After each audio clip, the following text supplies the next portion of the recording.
Hai guys, welcome to my YouTube channel. Kali ini saya tidak sendiri lagi. Kali ini dengan dokter spesialis THT.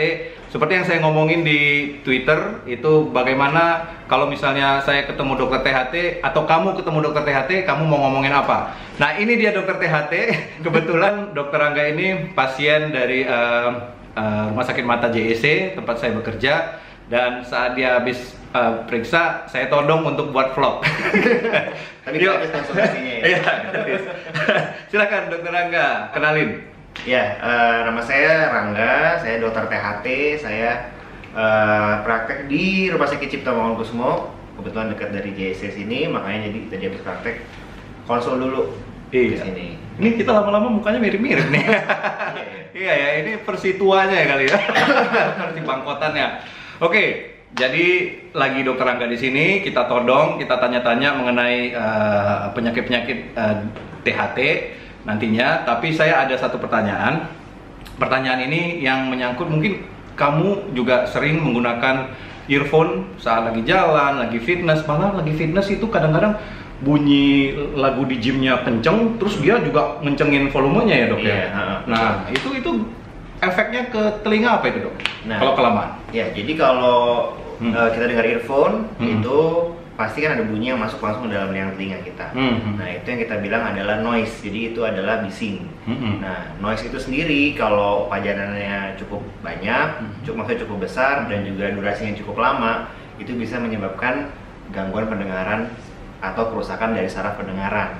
Nah, itu yang kita bilang noise induced hearing loss. Jadi ada caranya, jadi ada aturannya bagaimana sih kita bisa mendengarkan earphone yang sehat. Yang sehat. Jadi bukan sama sekali nggak dilarang ya? Iya, jadi bukan nggak boleh sama sekali. Tapi kan nggak bisa dengar musik kan juga kan nggak seru ya. Iya, seru. Jadi caranya adalah atau aturannya adalah Rule of 60 namanya. Jadi Rule of 60. Sehari itu maksimal 60 menit dengan volume atau volumenya dari device-nya itu 60%. Jadi jangan terlalu kencang dan jangan terlalu lama. Prinsipnya sih gitu. 60 menit aja ya dok ya? Maksimal. Oh, jadi ada rule of 60. Itu aja ya dok ya? Betul. Jadi 60 menit dalam sehari maksimal dengan volume 60%. Kalau misalnya kita mau dengerin lebih kencang, misalnya 80% atau bahkan 90%, artinya durasinya harus lebih pendek. Nggak boleh 60 menit, jadi pindah 30 menit atau 20 menit. Oh gitu. Oke. Jadi kalau di mata itu ada 20-20-20 rules. Kalau untuk mencegah mata supaya jangan capek ya. Kalau di THT juga ada ya. Ada 60 tadi. Kalau misalnya earphone itu kan macam-macam tuh, ada headphone, ada earphone yang dimasukin ke dalam, sama aja. Sebenarnya paling besar energinya kalau kita pakai earphone yang masuk ke dalam telinga. Yang biasa dipakai ya. Jadi lebih aman sebenarnya pakai headphone.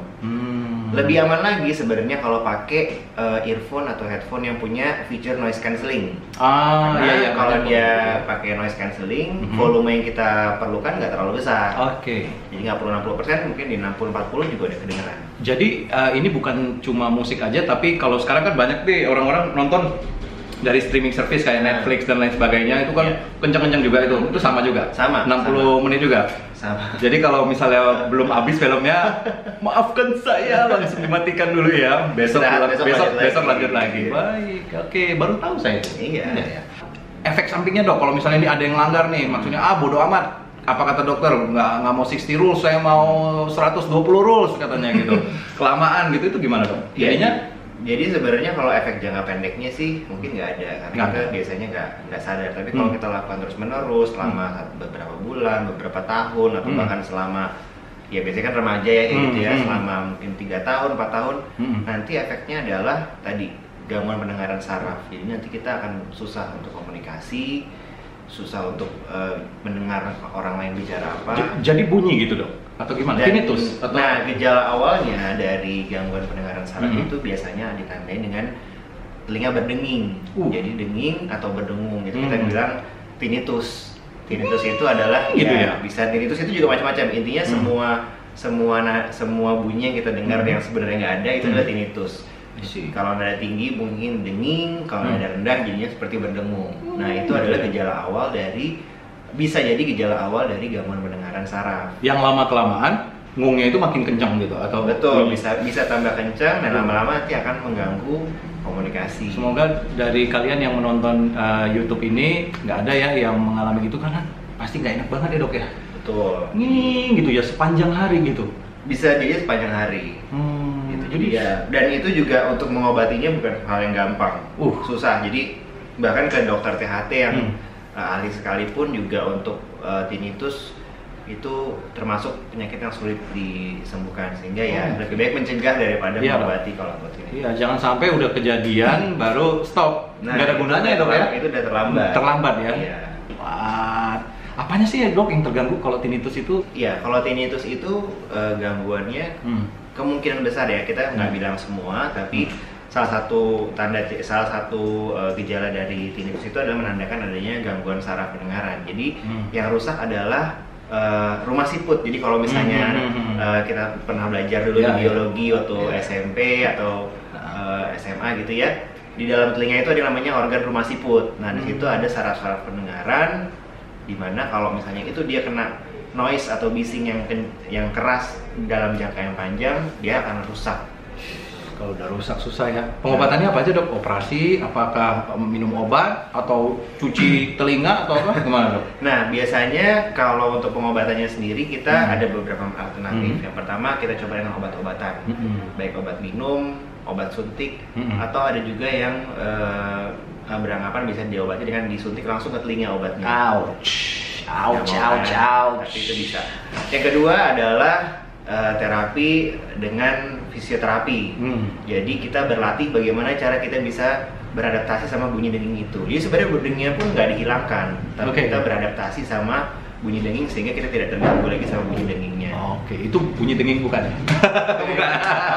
Oke, jadi kemarin saya ada ngomong di Twitter, saya menanyakan kalau misalnya kamu ketemu dokter THT, kira-kira kamu mau nanya apa? Tapi responsnya, aduh, dok nanti saya bacain dok satu-satu nih dok. Ini netizen nakal-nakal nih dok. Nah ini dari pertama dulu nih dari Niko Akbar, kemancungan perut bisa diganti ke hidung nggak dok? Bisa nggak? Walaupun sebenarnya itu kayaknya bercanda, tapi sebenarnya bisa.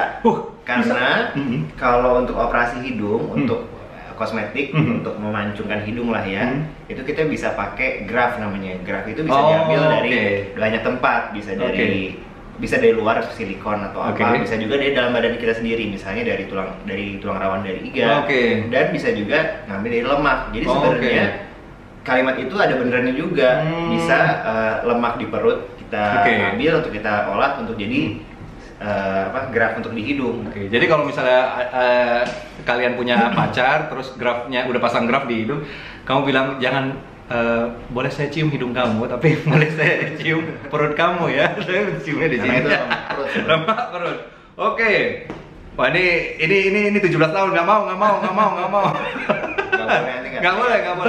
Nah ini dari teman saya nih Pipis. Mengapa urutannya selalu THT nih ya? Mengapa urutannya selalu telinga, hidung, tenggorokan? Gitu. Kenapa nggak hidung dan tenggorokan nggak pernah urutan pertama jadi HTT atau TTH? Salah apa mereka bang? Katanya. Ya memang udah aturan ya. Susah ya. Dia dijawab lagi sama Snyders, coba prestasinya ditingkatkan jadi bisa posisi 1 atau 2. Ini nah ini dari FX Mario lagi teman saya nih. Dokter THT pasti orang Madura ya dok? THT katanya. Itu kebetulan saya bukan orang Madura ya. Tapi joke itu pasti udah sering banget gitu ya. Ya kita udah kenyang. Kalau dokter mata ini boleh ngobatin mata keranjang nggak atau mata kaki nggak? Nah itu biasanya dokter mata itu pura-pura ketawa gitu. Padahal dalam hati sudah bosan banget.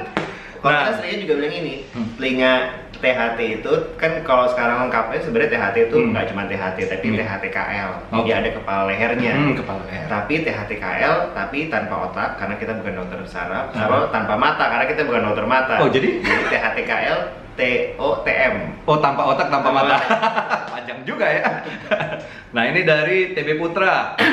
Kenapa hidung bisa nyium padahal nggak punya bibir katanya? Ini baru. Ini ada bibir hidung sebenarnya di sini. Bibir hidung. Tuh TB. Oke. Terus Ini dari Ari Kriting nih, Mas Ari Kriting. Dok, apa hubungannya antara tenggorokan dengan tekanan darah? Waktu baca tuh saya serius banget gitu, tenggorokan sama tekanan darah gitu. Saya pernah sentil tenggorokan teman saya pas dia lagi nguap, terus tekanan darahnya naik sampai ngamuk-ngamuk.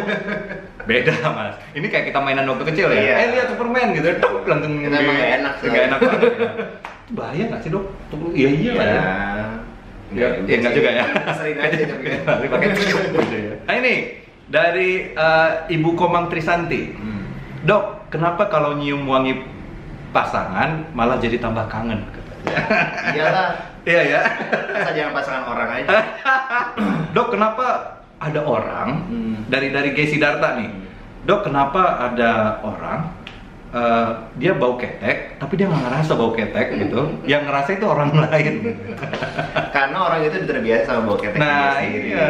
Dia namanya orang tadi bisa beradaptasi. Jadi dengan hidup kita bisa beradaptasi sama bau-bauan yang dekat sama kita. Iya, jadi dia merasa badan dia seperti bau bunga ros ya. Ternyata orang bunga bangkai gitu ya. Oh, dok, kalau tulang ya, nah ini sering nih. Dari Stallonation, dok, kalau tulang ikan nyangkut harus tetap telan kepal nasi atau gimana gitu? Nah ini juga salah satu kasus yang cukup sering datang ke dokter THT adalah ketulangan atau ketelan tulang ikan, tulang ayam atau apapun jenis tulang yang lainnya. Jadi sebenarnya kalau yang dibilang bahwa kita harus makan nasi yang dikepal, yang bulat-bulat itu dan banyak minum itu sebenarnya nggak sepenuhnya benar. Kenapa? Karena kalau misalnya tulang ikan itu nancep, kadang-kadang kita makan seberapa banyak sampai satu bakul pun juga nggak bakal lepas. Kita juga kenyang gitu kan. Kenyang bukan kenyang, udah ditutup mesin tulangan ya. Kecuali kalau tulang ikan itu nggak nyangkut, nggak nancep. Mungkin masih bisa. Tapi kalau misalnya dia nancep dan mostly biasanya kebanyakan dia nancep, itu nggak akan bisa hilang dengan makan. Jadi sebaiknya kalau memang ngerasa ada yang nyangkut, mendingan datang ke dokter THT. Iya, mendingan datang ke dokter THT langsung. Jangan main-main ya, karena itu bisa infeksi dan lain sebagainya. Kadang-kadang ada juga yang suka yang pakai korek-korek pakai mulut, pakai tangan sendiri. Astaga. Itu juga nggak direkomendasikan. Ya. Tapi kalau misalnya mau coba-coba ya nggak apa-apa, 1-2, jangan sampai 1 bakul juga dimakan ya nasinya gitu ya. 1-2 kalau udah 1 udah nggak bisa nih ya, langsung aja ke dokter THT terdekat gitu. Jadi jangan kamu diamin aja karena bisa infeksi ya dok ya, macam-macam ya. Bisa, jadi bisa infeksi sampai ke leher semua bisa dengan nanahnya. Bahaya, bernanah. Dari Anissa Fitri, dok, suara hati itu frekuensinya berapa sih? Kok susah amat buat didengerin? Terus kenapa telinga saya bisa memproduksi minyak dan serumen berlebih? Oh, kenapa kotoran kupingnya itu banyak banget gitu? Itu gimana dok? Iya, jadi kamu ya, ini siapa nih? Harahap Cisa, kamu jorok. Enggak jorok ya, nanti dia harus ke dokter THT buat dibersihin. dia harus ke dokter THT. Jadi ya memang setiap orang itu produksi kelenjar minyaknya beda-beda. Kayak kulit orang kan juga semua beda-beda. Jadi memang ada yang jumlahnya banyak, ada yang jumlahnya sedikit. Kalau yang banyak ya apes-apesnya aja sih. Jadi memang harus ke dokter THT buat dibersihin. Dibersihin. Saya praktek ya. Tuh. Langsung tuh ke dokter Rangga nih. Namanya udah Rangga, pasti udah banyak yang nanya, dokter Rangga cintanya mana gitu pasti kan. Itu pertanyaan tambah kayak basi banget ya. Oke, ini dari Salisa. Kenapa ketika mendengar dering HP respon lebih cepat dibandingkan dipanggil orang tua? Ini dari Nobia. Kenapa mulut dia mengucap cinta ke telinga wanita lain, tapi saya yang sesak nafas dok? Mungkin Anda asma. Aduh, ini parah-parah nih netizen nih. Ini follower saya atau siapa ini ya? Ya ampun kalian, receh-receh banget. Apalagi ya nih, biar sembuh total rinitis alergi gimana? Rinitis alergi ini akibat dari alergi pastinya ya, menyebabkan hidung tersumbat dan lain. Saya juga itu rinitis alergi. Iya, saya juga sama. Itu hampir semua orang sih, banyak sekali yang menderita alergi. Emang bisa sembuh total dok? Bisa sebenarnya kalau kita lakukan yang namanya avoidance. Jadi kalau kita menghindari yang kita bikin alergi, kita bisa tuh namanya yang maksudnya yang nggak ada keluhan sama sekali. Cuman ya kalau mau tahu apa yang harus dihindarin ya harus cek dulu alerginya apa. Karena nggak semua orang alerginya debu. Iya ya, saya alergi debu. Kayak juga sih. Sama alergi janji-janji bohong. Cie. Asik. Deanuk. Gue umur 23 tahun kok bisa otitis interna, padahal itu kan rata-rata untuk balita umur 5 sampai 6 tahun. Otitis interna dulu dong, banyak yang nggak tahu nih. Iya, jadi mungkin salah itu mungkin otitis eksterna, karena otitis interna tuh nggak ada, adanya otitis eksterna. Otitis eksterna tuh sebenarnya bukan khusus untuk balita. Jadi otitis eksterna itu bisa kena ke usia berapa aja, karena prinsipnya dia itu adalah infeksi di liang telinga. Paling sering terjadi karena ngorek-ngorek dengan cotton bud. Nah, jadi itu juga suatu hal yang nggak boleh tuh. Iya. Ya itu yang mau saya tanyakan. Bagaimana membersihkan telinga yang baik, Dok? Nah, membersihkan telinga yang baik itu adalah dengan cara tidak diapa-apain sebenarnya. Tidak diapa-apain? Iya. Jadi cotton buds? Nggak boleh. Jadi sebenarnya liang telinga kita itu bisa ngebersihin kotorannya sendiri. Jadi dia udah dibikin dari sananya tuh buat mendorong kotoran keluar. Kalau kita mandi, kotoran itu akan ke cuci. Jadi asal mandinya rajin sih sebenarnya telinganya harusnya juga nggak kotor-kotor banget. Nah, setiap 6 bulan sekali cek ke dokter untuk kita lihat kalau misalnya ada kotoran yang menutup baru kita bersihin. Tapi kalau mostly sih biasanya nggak ada kotoran yang terlalu mengganggu. Jadi sebenarnya semakin kita nggak apa-apain telinga kita, sebenarnya semakin bersih. Justru yang jadi sering masalah adalah karena orang sering ngorek-ngorek dengan cotton bud, masuk ke dalam jadinya ya? Malah kedorong ke dalam, malah jadi keras, itu malah jadi masalah. Itu yang serumen prop, Dok? Serumen prop itu namanya. Belum kalau misalnya kapasnya yang ketinggalan dalam, itu jadi benda asing. Atau yang tadi kata yang jadi pertanyaan, jadi otitis eksterna, jadi infeksi di liang telinganya itu memang akan jadi nyeri, ketutup, kadang bisa keluar cairan juga dari kuping, gitu. Jadi cara paling benar untuk membersihkan telinga adalah dengan tidak dibersihkan, gitu. Gampang kan?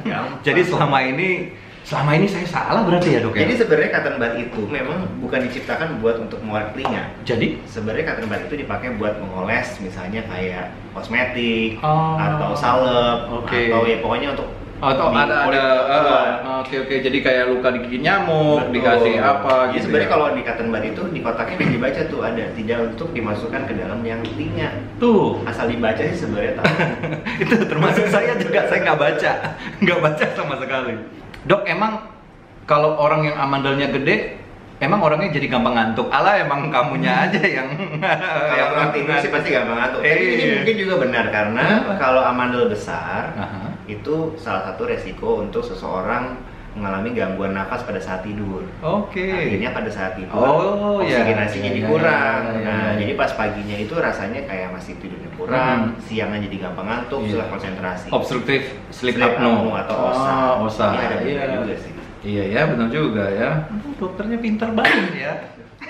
Nah, jadi sekian dulu, nanti kita akan baca satu-satu lagi kalau misalnya lagi ada waktu ya. Nanti mungkin ada episode 2-nya bersama Dokter Rangga ya, Dokter THT. Satu lagi nih, Dok. Kapan kita harus ke Dokter THT? Berapa tahun sekali atau gimana gitu? Jadi kalau untuk kontrol rutin ke dokter THT itu cukup 6 bulan sekali. 6 bulan sekali, sama kayak dokter mata. Mata juga ya, gigi juga. Jadi memang setiap 6 bulan sekali pengeluarannya agak gede tuh. Ngapain aja tuh, Dok, kalau misalnya periksa THT? Jadi kalau untuk 6 bulan sekali check up itu paling banyak adalah untuk periksa telinga sebenarnya. Karena ya itu tadi masalah kotoran telinga yang mungkin menumpuk. Ya, terus ya hidung tenggorok juga tetap dilihat untuk melihat ada nggak kelainan-kelainan apa, misalnya kita bisa mendeteksi dari awal. 6 bulan sekali. Jadi saya pernah lihat di IG dokter tuh, dokter ngomongnya. Di IG, ya nggak apa-apa. Di IG dokter tuh ada yang cuci hidung itu apa sih, Dok? Iya. Jadi hidung kita ini kan sebagai sumber atau pintu masuknya udara. Seperti kita tahu juga di sini banyak polusi, asap dan lain-lain. Nah, jadi kalau kita di kota besar kayak misalnya Jakarta gini, pasti hidung kita kotor karena menghirup semua jenis polusi dan asap rokok dan lain-lain. Makanya kalau saya ke Jepang, upil saya nggak ada gitu. Nah, betul. Kalau lagi di Jakarta atau di kota-kota lain, ya upil terasa lebih banyak ya, Dok ya. Jadi itu karena memang semua nyangkut di hidung. Dengan kita cuci hidung itu adalah suatu sebenarnya bukan obat, dia adalah suatu habit, kebiasaan sebenarnya untuk mengeluarkan semua kotoran yang masuk ke dalam hidup kita sebelum dia membuat jadi masalah, penyakit misalnya alergi atau pilek atau sinusitis dan lain-lain. Gitu. Oke. Jadi tadi saya ngomongin Instagram dokter, pasti ciwi-ciwi di sini pada nanya ini Instagram dokter Rangga apa sih? Apa dok? @rr Saleh. @rr Saleh. Tuh, ya udah dokternya baik, ganteng, pintar dan saleh. Tunggu apa lagi? Oke. Jadi sekian dulu vlog saya kali ini dengan bintang tamu Dokter Rangga. Kalau misalnya mau ketemu Dokter Rangga, silakan mampir ke RSCM Rumah Sakit Cipto Mangunkusumo Jakarta. Oke? Ya udah, gitu aja guys ya. Bye bye.